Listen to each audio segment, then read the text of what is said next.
Sunday, the 10th of November, 2024. First reading.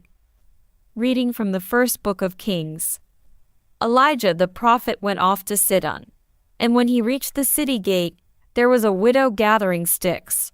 Addressing her, he said, "Please bring me a little water in a vessel for me to drink." She was setting off to bring it when he called after her.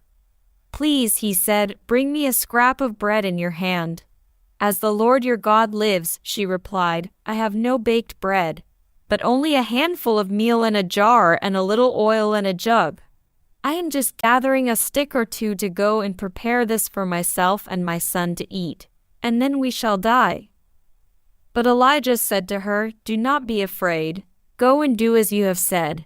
But first make a little scone of it for me and bring it to me, and then make some for yourself and for your son. For thus the Lord speaks, the God of Israel. Jar of meal shall not be spent, jug of oil shall not be emptied, before the day when the Lord sends rain on the face of the earth." The woman went and did as Elijah told her, and they ate the food, she, himself, and her son. The jar of meal was not spent, nor the jug of oil emptied, just as the Lord had foretold through Elijah. Responsorial Psalm. My soul, give praise to the Lord. It is the Lord who keeps faith forever, who is just to those who are oppressed. It is He who gives bread to the hungry, the Lord who sets prisoners free. My soul, give praise to the Lord. It is the Lord who gives sight to the blind, who raises up those who are bowed down. It is the Lord who loves the just, the Lord who protects the stranger. My soul, give praise to the Lord. The Lord upholds the widow and orphan, but thwarts the path of the wicked. The Lord will reign forever, Zion's God, from age to age. My soul, give praise to the Lord. Second reading. Reading from the book of Hebrews. It is not as though Christ had entered a man-made sanctuary which was only modeled on the real one, but it was heaven itself, so that he could appear in the actual presence of God on our behalf.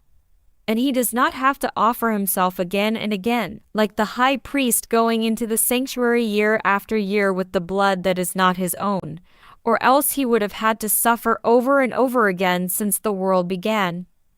Instead of that, he has made his appearance once and for all, now at the end of the last age, to do away with sin by sacrificing himself. Since men only die once, and after that comes judgment, so Christ, too, offers himself only once to take the faults of many on himself.